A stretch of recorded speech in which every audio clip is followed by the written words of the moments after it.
Welcome to my video. Assalamualaikum warahmatullahi wabarakatuh. Perkenalkan, nama saya Nur Aisyah, NPM 1012-1014 dari kelas C4 Manajemen.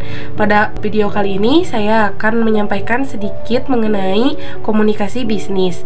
Nah, dalam suatu usaha atau dalam menjalankan bisnis, baik itu skala kecil, menengah maupun besar, peran komunikasi di dalamnya itu sangat penting untuk pencapaian tujuan yang ditetapkan oleh perusahaan. Pengertian komunikasi bisnis. Komunikasi bisnis merupakan interaksi dua orang atau lebih dalam suatu perusahaan dengan menggunakan bahasa yang fleksibel, luas, dan mudah dipahami. Bentuk dasar komunikasi terbagi menjadi dua. Yang pertama, komunikasi verbal. Komunikasi verbal terjalin ketika perusahaan melakukan interaksi dengan pihak lain, baik secara lisan maupun secara tulisan. Salah satu contohnya rapat perusahaan seperti berikut. Lalu yang kedua, bentuk komunikasi nonverbal. Bentuk komunikasi nonverbal merupakan komunikasi yang diartikan atau didukung oleh body language atau bahasa tubuh dalam penyampaian pesan. Nah, salah satu contohnya mengerutkan dahi pada saat kebingungan. Tujuan dari komunikasi nonverbal menurut Thiel and Wolff dalam buku Excel Business Communication yaitu memberikan informasi, mengekspresikan emosi, lalu mempengaruhi atau mengendalikan orang lain.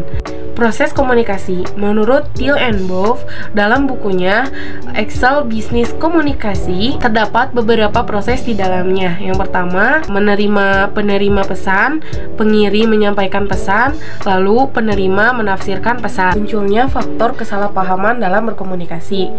Penghambatnya diantara lain masalah dalam penyampaian pesan, masalah dalam penafsiran pesan, dan juga masalah dalam penerimaan pesan yang disampaikan. Nah, bagaimana sih caranya agar kesalahpahaman tersebut dapat diatasi? Cara seperti apa sih yang harus dilakukan oleh komunikator agar pesan yang disampaikan tidak menjadi kesalahpahaman? Berikut, komunikator harus memperhatikan beberapa hal.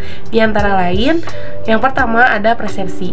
Persepsi ini merupakan prediksi mengenai sudut pandang audiens terhadap penyampaian pesan yang diberikan oleh komunikator. Ketepatan.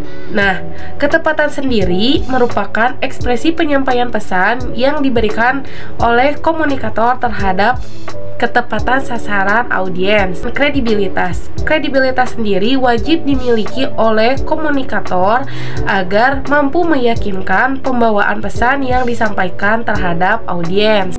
Ada pengendalian yang dimana komunikator harus lebih menguasai pesan yang akan disampaikan dan pembahasan pesan tersebut harus lebih jelas kepada audiens dan memberikan kesan terhadap pesan yang diberikan. Lalu yang terakhir, keharmonisan. Hubungan komunikator dengan audiens menjadi kunci keharmonisan terhadap pesan yang akan disampaikan sehingga pencapaian tujuan pesan yang disampaikan lebih mudah untuk diterima. Pembagian komunikasi. Komunikasi terbagi menjadi dua. Yang pertama, pengertian komunikasi internal. Komunikasi internal merupakan komunikasi yang terjadi dan dilakukan oleh pihak dalam organisasi, baik bersifat non-formal maupun formal. Peran komunikasi internal ini sebagai menyebar informasi dalam organisasi dan mempererat hubungan dalam organisasi antara satu anggota lain dengan yang lainnya. Komunikasi internal juga terbagi menjadi dua. Ada komunikasi personal dan juga komunikasi kelompok. Menjalani komunikasi internal itu memerlukan strategi loh. Berikut strategi yang harus dipersiapkan sebelum memulai komunikasi internal. Perlu meyakinkan manajemen puncak tentang pentingnya komunikasi. Membangun aliansi di setiap organisasi untuk mendukung inisiatif. Menargetkan bentuk komunikasi terhadap audiens. Memastikan pesan yang akan disampaikan agar lebih efektif. Lalu melatih kemampuan komunikasi dan memahami pentingnya komunikasi. Dan yang terakhir, mempertimbangkan apakah komunikasi yang dilakukan ada di dalam setiap perencanaan semua kegiatan. Tujuan dari komunikasi internal itu untuk apa saja?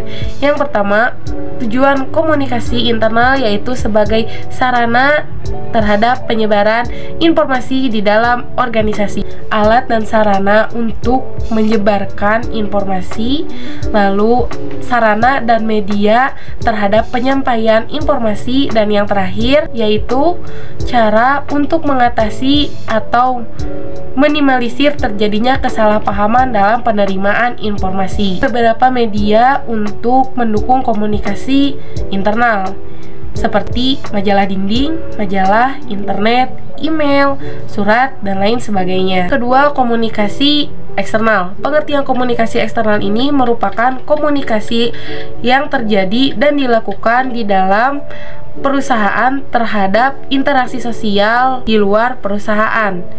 Ini dilakukan atau terjadi secara formal maupun non-formal. Strategi untuk menjalankan komunikasi eksternal tersebut yaitu memiliki banyak ide yang kreatif, lalu memiliki jiwa kepemimpinan, memiliki rasa sosialisasi yang tinggi atau adaptif terhadap suatu keadaan, memiliki kepribadian yang jujur, dan juga kemampuan berkomunikasi yang baik. Tujuan dari komunikasi eksternal sendiri yaitu menjalin hubungan baik dengan publik eksternal, lalu sebagai perantara pihak luar terhadap pihak internal perusahaan, dan yang terakhir menyeleksi perusahaan yang hendak melakukan kerjasama melalui komunikasi yang telah dilakukan secara eksternal. Komunikasi eksternal juga didukung oleh beberapa media, yaitu seperti brosur, pameran, konversi pers melalui narasumber yang telah disediakan pada pertemuan tersebut, lalu poster, dan yang terakhir melalui pameran. Sekian video pemaparan yang dapat saya berikan. Mohon maaf apabila ada kesalahan. Terima kasih. Wassalamualaikum warahmatullahi wabarakatuh.